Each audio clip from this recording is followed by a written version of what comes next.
ఏపీలో రేషన్ బియ్యం కేసు రాజకీయ దుమారం రేపుతుంది. ఈ కేసులో ఎట్టకేలకు పోలీసుల విచారణకు పేర్ని జయసుధ విచారణకు హాజరవడం రాష్ట్ర రాజకీయాల్లో హాట్ టాపిక్ గా మారింది. గత కొద్ది రోజులుగా పేర్ని నాని కుటుంబాన్ని ఈ కేసు వెంటాడుతుంది. అయితే పేర్ని దంపతులకు పలుమార్లు పోలీసులు నోటీసులు ఇవ్వడం, వారు అజ్ఞాతంలో ఉండడంతో రాజకీయ విమర్శకులకు దారితీసింది. చివరికి బందరు తాలూకా పోలీస్ స్టేషన్ కు జయసుధ రావడం పొలిటికల్ వర్గాల్లో చర్చనీయాంశమైంది. ఇంతకీ పోలీసుల విచారణలో జయసుధ చెప్పిన విషయాలేంటి? ఎంక్వైరీ సమయంలో ఎలాంటి పరిణామాలు చోటు చేసుకున్నాయి? Let's watch.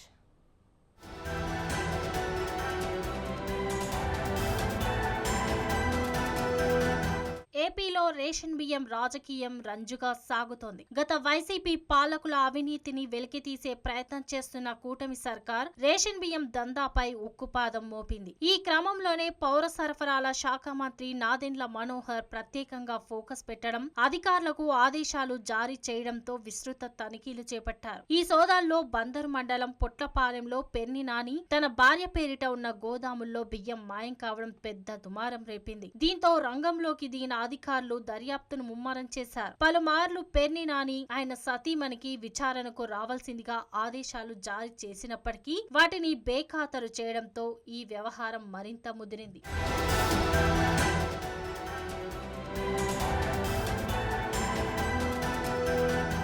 ఎట్టకేలకు పోలీసుల ముందుకు వచ్చారు పెర్ని జయసుధ. విచారణకు హాజరయ్యే నిమిషం వరకు ఆమె ఎంక్వైరీపై సస్పెన్స్ కొనసాగింది. అయితే మొత్తానికి రేషన్ బియ్యం కేసులో A1 గా ఉన్న జయసుధ బందరు తాలూకా పోలీస్ స్టేషన్ లో విచారణకు హాజరయ్యారు. దాదాపు 2.5 గంటల పాటు జయసుధపై ప్రశ్నల వర్షం కురిపించారు పోలీసులు. అయితే జయసుధ వెంట వచ్చిన న్యాయవాదులను పోలీసులు అనుమతించలేదు. దీంతో వారు PS బయటే ఉండిపోయారు. మరోవైపు న్యాయవాదులతో కలిసి విచారణకు వచ్చే క్రమంలో పెర్ని జయసుధ మచిలీపట్నం మేయర్ కారులో పోలీస్ స్టేషన్ కు వచ్చారు. దీంతో ఈ విషయం ఇప్పుడు చర్చకు దారి తీసింది. ప్రభుత్వ వాహనంలో విచారణకు రావచ్చా అంటూ ప్రశ్నిస్తున్నారు పలువురు నేతలు. మరోవైపు రేషన్ బియ్యం మాయం కేసులో జయసుధకు కోర్టు ఇప్పటికే ముందస్తు బెయిల్ ఇచ్చింది. అలాగే పోలీసుల విచారణకు సహకరించాలని స్పష్టం చేసింది. దీంతో పోలీసుల విచారణకు జయసుధ హాజరయ్యారు. ఇక జయసుధ విచారణపై వైసీపీ నేతలు మండిపడుతున్నారు. పెర్ని కుటుంబంపై కక్ష సాధింపు చర్యల్లో భాగంగానే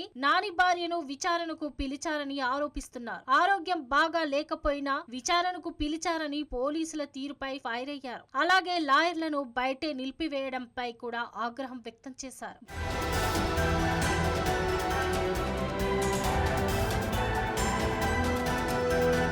బందరు మండలం పొట్లపాలెంలో పెర్ని నాని తన భార్య పేరిట గోడౌన్లు నిర్మించారు. అందులో రేషన్ బియ్యం బఫర్ నిల్వలను ఉంచారు. అయితే ఇటీవల వార్షిక తనిఖీల్లో భాగంగా గోడౌన్లలో పౌర సరఫరాల శాఖ ఉన్నత అధికారులు సోదాలు చేపట్టారు. ఆ క్రమంలో దస్తాల్లో ఉన్న బియ్యం బస్తాల నిల్వలకు గోడౌన్లలో ఉన్న సరుకుకు భారీ తేడా ఉన్నట్లు గుర్తించారు. దీంతో దర్యాప్తు చేపట్టిన అధికారులు 185 మెట్రిక్ టన్నుల రేషన్ బియ్యం తేడా వచ్చినట్లు లెక్కలు చూపారు. ఈ గోడౌన్ పెర్ని జయసుధ పేరు మీద ఉండగా తనిఖీల్లో తేడా వచ్చిన రేషన్ బియ్యానికి సంబంధించిన 1.68 కోట్ల జరిమానాను పెర్ని జయసుధ చెల్లించారు. అయితే పూర్తి స్థాయి దర్యాప్తు తర్వాత గోడౌన్ లో మొత్తం 378 మెట్రిక్ టన్నుల బియ్యం మాయమైనట్లు పౌర సరఫరాల శాఖ అధికారులు తేల్చారు. దీంతో మిగతా బియ్యానికి కూడా జరిమానా చెల్లించాలని నోటీసులు జారీ చేశారు. అలాగే ఈ వ్యవహారంపై కేసు నమోదు చేసి దర్యాప్తు జరుపుతున్నారు. ఈ నేపథ్యంలోనే A1 గా ఉన్న జయసుధ